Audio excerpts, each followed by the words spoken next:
विशाल के गले में ना रुद्राक्ष की माला पहनी हुई थी। गले लगते लगते वो जो माला थी ना जीजा जी को जैसे टच हुई ना तो जीजा जी झटका मार के पीछे हुए। मुझे मंदिर नहीं जाना है, इनकी कुंडली दिखा देते हैं। पता नहीं तुम्हारे जीजा जी को क्या हो गया है, उनकी हालत बहुत ज्यादा खराब है। तुम ऐसा करो अभी का अभी यहाँ पर पहुँचो मेरे पास। जीजा जी की बड़ी बड़ी लाल लाल मोटी मोटी आंखें हुई हैं, इनके जो हाथ पैर है पूरे मुड़े हुए हैं, अपने मुंह से थूक निकाल रहे हैं और अजीब से हरकतें कर रहे हैं। अब ना ये लोगों को पता चल जाता है कि जीजा जी के अंदर जरूर कोई बुरी आत्मा समाई हुई है। ये कोई नॉर्मल व्यक्ति ऐसा रिएक्ट नहीं कर सकता है। निकल जा तू यहाँ से, तू यहाँ पर क्या कर रहा है? तुझे क्या लगता है तू मुझे इसके शरीर में से निकाल देगा?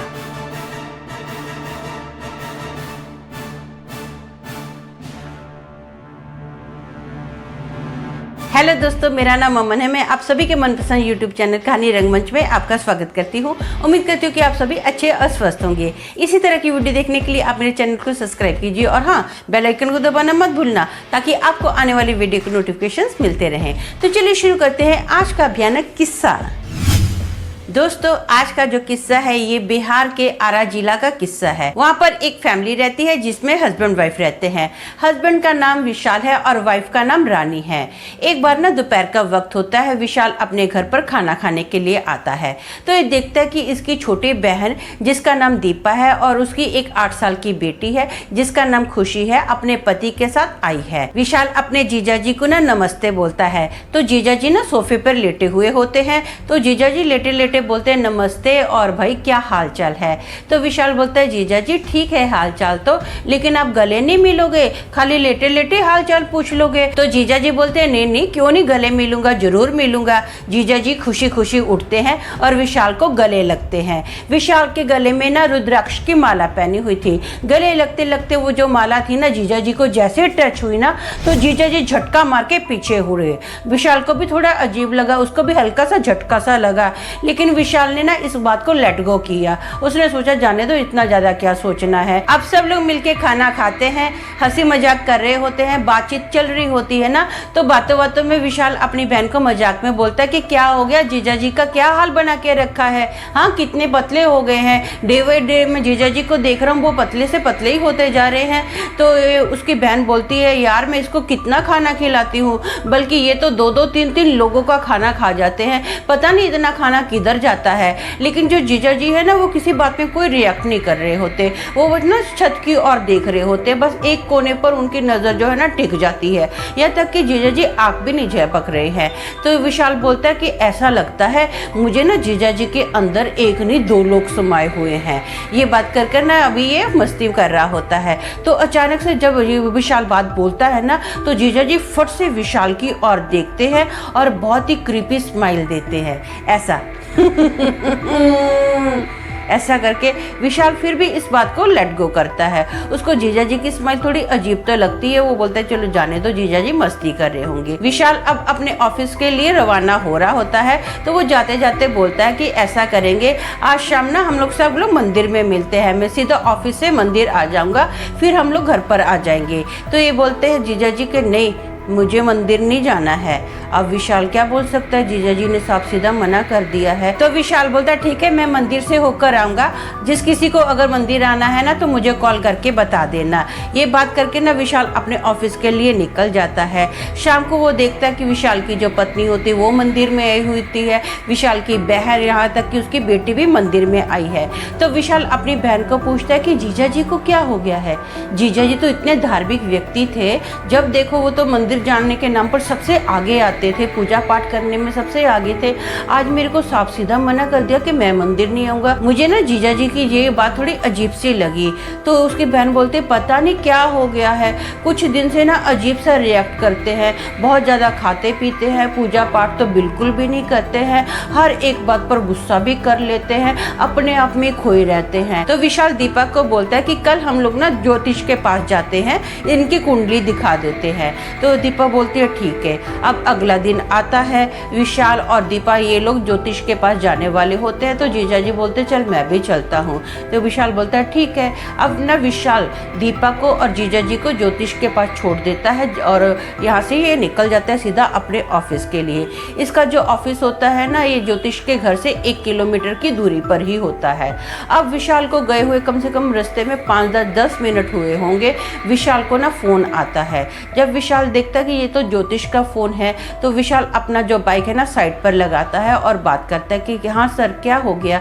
तो ज्योतिष बताता है कि जल्दी आओ, बहुत जल्दी, अर्जेंट, अभी का अभी आ जाओ। तो ये बोलते क्या हो गया, आप इतना क्यों घबराए हुए हो। तो ज्योतिष बताता है कि पता नहीं तुम्हारे जीजा जी को क्या हो गया है, उनकी हालत बहुत ज़्यादा खराब है, तुम ऐसा करो अभी का अभी यहाँ पर पहुँचो मेरे पास। तो विशाल बोलता है ठीक है। विशाल अपना जो बाइक है फट से टर्न करता है और सीधा ज्योतिष के पास जाता है। जैसे विशाल ने ज्योतिष के घर के अंदर कदम रखा ना, तो वो देखता है कि जीजा जी की बड़ी बड़ी लाल लाल मोटी मोटी आंखें हुई हैं। इनके जो हाथ पैर है पूरे मुड़े हुए हैं, अपने मुंह से थूक निकाल रहे हैं और अजीब से हरकतें कर रहे हैं। ये देखकर विशाल बहुत ज़्यादा घबरा जाता है। विशाल की जो बहन होती है ना, वो भी जोर जोर से रोना स्टार्ट कर देती है। इतने में ये लोग कुछ समझ पाते तो फट से एम्बुलेंस आ जाती है। जैसे एम्बुलेंस आई ना, जीजा जी एकदम नॉर्मल हो गए। जैसे आम व्यक्ति होता है वैसे ही जीजा जी की आंखें है ना नॉर्मल हो जाती हैं। जीजा जी एकदम आराम से बैठते हैं और अपने बालों को संवारना स्टार्ट कर देते हैं। एम्बुलेंस आई है तो जीजा जी आराम से उठते हैं और सीधा एम्बुलेंस के अंदर बैठ जाते हैं। ये सब लोग देखकर ना हैरान हो जाते हैं कि जीजा जी ये क्या कर रहे हैं। अब ना ये लोगों को पता चल जाता है कि जीजा जी के अंदर जरूर कोई बुरी आत्मा समाई हुई है। ये कोई नॉर्मल व्यक्ति ऐसा रिएक्ट नहीं कर सकता है। जीजा जी खुद जाके एम्बुलेंस में बैठ जाते हैं, ये लोग भी जीजा जी के साथ बैठ जाते हैं। जब डॉक्टर दुनिया भर के टेस्ट जीजा जी के करते हैं ना, तो सारे टेस्ट नॉर्मल आते हैं। तो डॉक्टर ना जीजा जी को बोलते हैं कि हमको ना एक रात आपको रखना पड़ेगा, देखते हैं कि प्रॉब्लम क्या है। तो जीजा जी बोलते हैं नहीं मुझे नहीं यहाँ पर रुकना है, मेरे सारे टेस्ट नॉर्मल आए हैं ना, तो मैं घर पर जाऊँगा। तो डॉक्टर बोलते हैं ठीक है, अगर आपको डिस्चार्ज लेना है तो आप साइन कर लो कि आप अपनी मर्जी से जा रहे हो, इसमें हमारा अगर कल को कुछ होता है तो हमारा कोई लेना देना नहीं है। तो जीजा जी भी डॉक्टरों को बोलते हैं ठीक है मैं साइन करने के लिए तैयार हूँ। अब ना ये लोग साइन करते हैं। साइन करने के बाद जीजा जी घर पर आ जाते हैं। विशाल भी जीजा जी के साथ घर पर आता है। अब घर पर छोड़कर ना वो विशाल क्या करता है, सीधा मंदिर में जाता है। इनके घर के पास ना एक भैरव का मंदिर होता है। विशाल वहां पर जाता है और पंडित को पूरी बात बताता है। तो पंडित ना विशाल को ना एक तावीज देता है और थोड़ा सा पानी देता है और बोलता है कि जाके जीजा जी को पिला दो, मैं यहीं पर ना श्लोक बोलूंगा, उसका जो असर है जीजा जी पर हो जाएगा।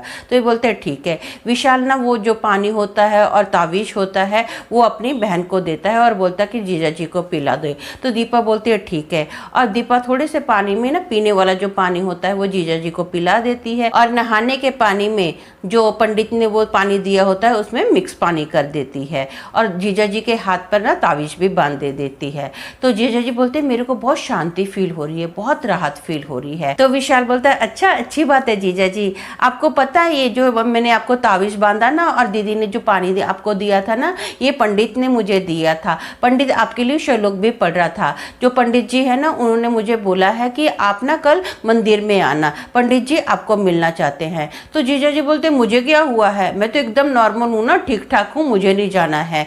तो उसकी बहन इशारा करके दीपा मतलब अपने भाई को बोलती है कि कोई बात नहीं, हम लोगों को कल जाना है ना, हम लोग कल अपने तेरे जीजा जी को लेकर आ जाऊंगी। तो ये बोलता ठीक है। अब पूरी रात एकदम शांति से नॉर्मल से बीतती है। सुबह होती है तो विशाल अपने बहन दीपा को बोलता है कि चलो जीजा जी को लेकर चलते हैं। तो जीजा जी खाने के टेबल पर बैठे होते हैं। जीजा जी बोलते हैं मुझे नहीं जाना किसी मंदिर मैं नहीं जाऊंगा, मैं अच्छा खासा हूँ, क्या हुआ है मुझे, हाँ जो उस पंडित को मिलूं, मैंने बोल दिया ना मुझे नहीं जाना है। तो दीपा बोलती है कि अरे एक बार चल के देख तो लेते, पंडित जी ने बुलाया था, बात तो कर लो, उनसे मिल तो लो। तो जीजा जी ना बहुत गुस्से में होते, बोलते क्या करना है, बोल दे रहे मुझे नहीं जाना है, मैं अच्छा खासा हूँ ना, देख रहे हो ना मैं ठीक हूँ, फिर मैं क्यों जाऊँ, क्यों मेरे पीछे पड़े हुए हो। तो ना विशाल बोलता है कि ठीक है जीजा जी के साथ जिद करनी ठीक नहीं है, अब जीजा जी है, जीजा जी को थोड़ा फोर्स कर सकते हैं। तो विशाल क्या करता है, सीधा अपने ऑफिस में जाता है। शाम का वक्त होता है, ये विशाल अपने घर पर आता है, पूरी फैमिली के साथ मिलकर खाना खा रहे होते हैं।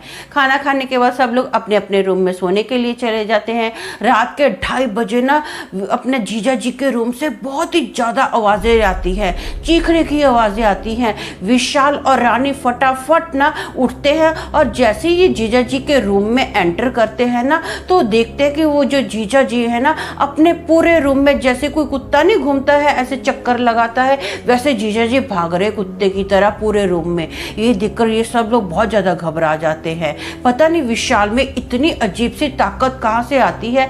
जैसे ना जीजा जी अभी भागते भागते एकदम सामने ना विशाल के खड़े होते हैं और वो बोलते हैं, निकल जा तू यहाँ से, तू यहाँ पर क्या कर रहा है। तो विशाल जीजा जी को ध्यान से देखता है, बहुत ही गुस्से में देखता है। जीजा जी की पहले से ही बड़ी बड़ी मोटी मोटी आंखें हुई होती हैं, लाल लाल आंखें होती हैं। तो वो ना अभी विशाल क्या करता है, जीजा जी को ना एक धक्का मारता है। पता नहीं विशाल के अंदर ये ताकत कहाँ से आ गई। वो जो जीजा जी है ना सीधा बेड पर गिरते हैं। बेड पर गिरने के बाद ना विशाल सीधा जीजा जी की छाती पर आता है और हनुमान चालीसा पढ़ना स्टार्ट कर देता है। हनुमान चालीसा पढ़ता है ना तो कभी जीजा जी जोर जोर से हंस रहे हैं, कभी जोर जोर से रो रहे हैं और ना विशाल को बोलते हैं, तुझे क्या लगता है तू मुझे इसके शरीर में से निकाल देगा? तो विशाल बोलता है, हाँ मैं ना तुझे इनके शरीर में से निकाल के ही दम लूंगा, निकल जा बाहर। अब जो विशाल है उसमें इतनी ताकत होती है ना,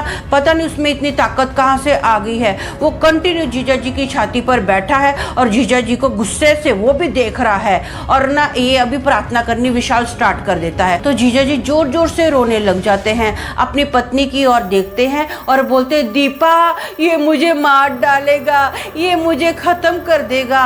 जो दीपा होती है ना वो जोर जोर से रो रही होती है, धनाधन उसके आंसू गिर रहे होते हैं। लेकिन दीपा को पता है कि जो मेरा भाई विशाल है ना वो मेरे पति की मदद कर रहा है, इसलिए वो विशाल को कुछ नहीं बोलती है, बस चुपचाप खड़ी देख रही होती है और रोती है। जो विशाल है वो भी कंटिन्यू प्रार्थना करता जाता है, प्रार्थना करनी बंद नहीं करता है। फाइनली जो जीजा जी थे ना वो बेहोश हो जाते हैं और पूरी रात जीजा जी सोते हैं, कोई जीजा जी को डिस्टर्ब नहीं करता। जीजा जी एकदम नॉर्मल सोते हैं।